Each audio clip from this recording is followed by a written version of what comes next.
Hello friends, welcome to the Bong they've channel. তো নিয়ে এসেছি আবার একটা নতুন ভিডিও।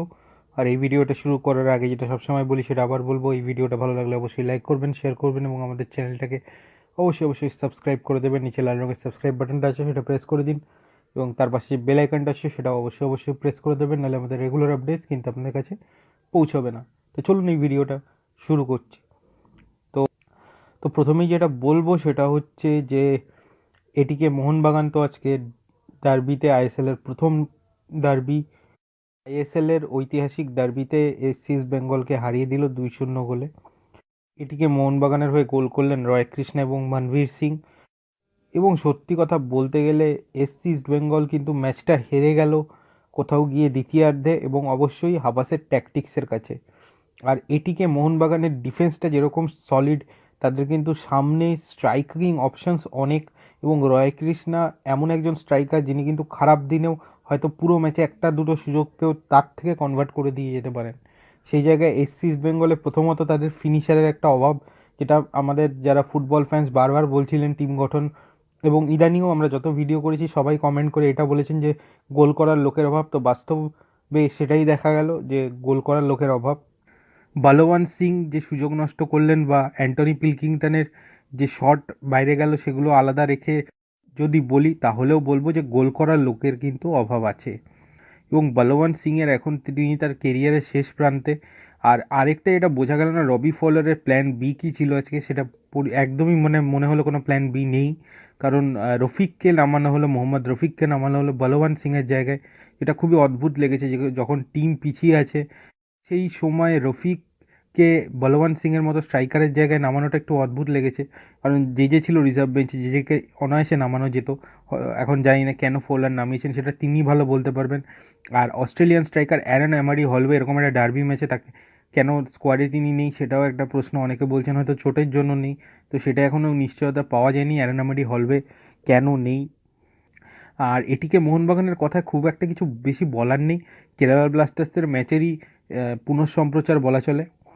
একই ধরনের ফুটবল খেললেন হাবাস প্রথমার্ধে, ইস্টবেঙ্গলকে কিছুক্ষণ খেলতে দিলেন, দেখে নিলেন তাদের ফুটবলটা তারা কীভাবে খেলছে, এবং দ্বিতীয়ার্ধে সমানে প্রেসিং এবং দুটো গোল তুলে নিলেন। আর আরেকটা হচ্ছে ডিফেন্সিভ খেলোয়াড় যারা এটিকে মোহনবাগানে সাইন করেছেন, তারা কিন্তু মানে সত্যি তাদের মানটা খুবই ভালো।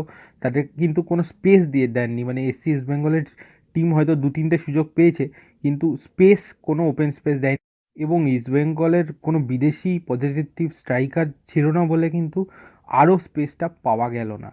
তো জানি না আদৌ জোগান্নার আসবেন কি আসবেন না, তবে আজকে ইস্ট বেঙ্গলের পারফরমেন্স আরও উন্নত হওয়া দরকার। আর স্পেশালি দ্বিতীয়ার্ধে ইস্টবেঙ্গল যেন খেই হারিয়ে ফেললো প্রথমার্ধে। তাও একটা সময় ইস্টবেঙ্গল খেলাটা ধরেছিল, ম্যাটিস স্টেনম্যান মিডফিল্ডে, তাকে বেশ ইমপ্রেসিভ লাগছিল, টিমটা খেলাটা ধরেছিল। কিন্তু আমি একটা অদ্ভুত জিনিস আজকে দেখলাম ইস্টবেঙ্গলের খেলায়, সেটা আমি জানি না অন্যরা একমত হবেন কিনা, আপনারা একমত হবেন কিনা। এটা হলো অযথা ডিফেন্সে বল টেনে আনার একটা প্রবণতা আমি দেখলাম ইস্টবেঙ্গলের। এবং দেবজিৎ মজুমদার কয়েকটা ভালো সেভ করেছে অবশ্যই, কিন্তু বারবার গোলকিপারের দিকে বল খেলে দেওয়া হচ্ছে, ডিফেন্ডাররা নিজেদের মধ্যে খেলে নিচ্ছে। এই খেলতে গিয়ে যেটা হচ্ছিল, অযথা ব্যাকপাস বা গোলকিপারকে পাস করতে গিয়ে কিন্তু বিপজ্জনক পজিশন যে মুহূর্তে হতে পারতো। যে ধরুন যেরকম নর্থ ইস্ট ইউনাইটেডে কালকে আমরা দেখলাম সাইলাকে গোল করতে, বা অন্য যারা মুম্বাই সিটিতে অ্যাডামলে ফর্মে আছেন, এখনও তিনি ফর্মে ফেরেননি। কেরালা ব্লাস্টার্সে গ্যারি হুপার আছেন। তো যেসব দলে পজিটিভ স্ট্রাইকার আছেন, এনারা যখন ফুল ফর্মে থাকবেন, তো তখন কিন্তু এরকম সুযোগ গোলকিপারের সাথে ব্যাকপাস খেলে হয়তো সেখান থেকে গোল হয়ে যেতে পারে। আরেকজনের কথা বলবো, সেটা হচ্ছে স্কট নেভিলকে সেরকম ইমপ্রেসিভ আমার লাগেনি। যদিও প্রথম ম্যাচ, এখনই কাটাছেঁড়া করার কোনো জায়গা নেই, কারণ সবে শুরু করেছে ইস্টবেঙ্গল, এখনও অনেক দূর যেতে হবে।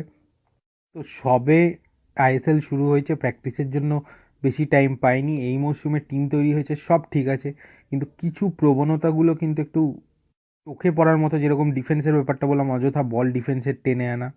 আর সেকেন্ড গোলটার ক্ষেত্রে নারায়ণ দাস কেন ফাইনাল ট্যাকেলে গেলেন আমি জানি না।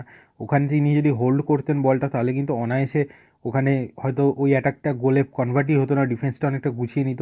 তিনি ফাইনাল ট্যাকেলে গিয়ে ব্যর্থ হলেন, এবং তারপরেই কিন্তু গোলটা করে দিয়ে চলে গেলেন মনভীর সিং দ্বিতীয় গোলটার ক্ষেত্রে। আর যাক মাগোমা, কোথাও গিয়ে তিনি কারুর সাথ পেলেন না বলে মনে হলো। তিনি 1-2 খেলার যতবারই চেষ্টা করলেন ততবারই কিন্তু ব্যর্থ হলেন। আর অ্যান্টনি পিলকিংটন তিনি কিছু ঝলক দেখালেন, তবে আগামী দিনে আমরা আশা করব যে জ্যাক মাগোমা এবং অ্যান্টনি পিলকিংটন সবে প্রথম ম্যাচ, আগামী দিনে অবশ্যই উন্নতি করে হয়তো আরও ভালো খেলা আমাদের উপহার দেবেন। আর ম্যাটি স্টেনম্যানও কিছুটা ঝলক দেখালেন প্রথমার্ধে, তবে দ্বিতীয়ার্ধে ইস্টবেঙ্গলকে খুব খারাপ অবস্থা লাগলো। ইস্টবেঙ্গলের ডিফেন্স ছত্রাকার লাগলো, অ্যাটাকে ইস্টবেঙ্গলের অ্যাটাক হলো না, বলওয়ান সিং চলে যাওয়ার পর তো সেরকম অ্যাটাকই হলো না। আর আরেকটা জিনিস যেটা আমার একটা অদ্ভুত লাগলো যে আজকে প্রথমবার ম্যাচ, সেটা সব ঠিক আছে, তবে সেট পিসের সময় একজন নতুন সেট পিস কোচ এসছেন, তিনি অবশ্যই কাজ করছেন। তো সেট পিসের সময় আমি আশা করেছিলাম আরেকটু ডিসিপ্লিন, আরেকটু ভালোভাবে রাখা হবে, এবং ইস্টবেঙ্গল প্লেয়ারদের যে শটগুলো, যারা লোকেন মিতাই হোক বা অন্য খেলোয়াড় হোক, তাদের শটগুলো কিন্তু বেশিরভাগ শটই খুবই অনেকটা দূরে গেল, গোলের কাছাকাছিই গেল না। যদিও প্রথমার্ধে লোকেন মিতা এবং সুরচন্দ্র সিং একটা দীর্ঘ সময় ভালো খেলেছেন। প্রথমার্ধে কোথাও ম্যাচটা 50-50 লাগছিল, সেটা এখন হাবাসের স্ট্র্যাটেজি ছিল ইস্টবেঙ্গলের খেলাটা দেখে নেওয়ার জন্য, তাদের একটু খেলতে দেওয়া কিনা সেটা আলাদা কথা। তবে সেকেন্ড হাফ ইস্টবেঙ্গল খুবই বিপন্ন, এবং সেকেন্ড হাফটা পুরো এটিকে মোহনবাগানের, এবং স্ট্র্যাটেজিতে বাজিমাত রয় কৃষ্ণার মতো একজন অসাধারণ স্ট্রাইকার দলে, এবং তার সাথে সাথে ডেভিড উইলিয়ামস তো ছিলেনই, এবং মনভীর সিং ভারতীয় তারকা হিসাবে তিনিও কিন্তু খুব দ্রুত উঠে আসছেন। আর এটিকে মোহনবাগানের ডিফেন্সটা রক সলিড, আমি জানি না কোন টিম এই আইএসএলে এটিকে মোহনবাগান ডিফেন্স ভাঙতে পারবে, কারণ অলরেডি দুটো ম্যাচে আমরা দেখলাম এটিকে মোহনবাগান টিম খুব, তাদের ডিফেন্সটা ভীষণ অর্গানাইজড, কোনো স্পেস কিন্তু দুটো ম্যাচে প্র্যাকটিক্যালি কোনো টিমকে দিল না। এবং প্রথমার্ধে একমাত্র আমার মনে হলো যে বলওয়ান সিংয়ের সুযোগটা এবং অ্যান্টনি পিলকিংটন, ওই দুটো সুযোগ মিস হয়তো ম্যাচের টার্নিং পয়েন্ট হয়ে গেল। এসসি ইস্টবেঙ্গলের হাতে সময় কিন্তু কম, পরের ম্যাচ সম্ভবত মুম্বাই সিটি এফসির বিরুদ্ধে, তো সেই জায়গায় দাঁড়িয়ে সার্জিও লোবেরার টিম তো ডেফিনেটলি চেষ্টা করবে এই ম্যাচটা জিততে, এবং ইস্টবেঙ্গলকে দ্রুত দল কিন্তু গুছিয়ে নিতে হবে, নইলে পরপর 2-3টে ম্যাচে খারাপ ফলাফল লাগাতার হতেই থাকবে। তবে আমি এটাই বলবো যে এই একটা ম্যাচ দেখেই ইস্টবেঙ্গলকে বিচার করা ভুল, কারণ আগামী দিনে এই দলটাই হয়তো অনেক ভালো খেলতে পারে আগামী দিনে। তবে সময় কম, পারফরমেন্সের উন্নতি খুব তাড়াতাড়ি দরকার, এটা একটা জিনিস বলবো। আর দ্বিতীয় জিনিস যেটা বলবো যে প্রত্যেকটা ডিপার্টমেন্ট গুছিয়ে ওঠা, ডিফেন্স, অ্যাটাক এবং মিডফিল্ডে কারা পারফেক্ট হবেন, সেটা রবি ফোলারকে কম্বিনেশনটা কিন্তু ঠিক করতে হবে খুব তাড়াতাড়ি।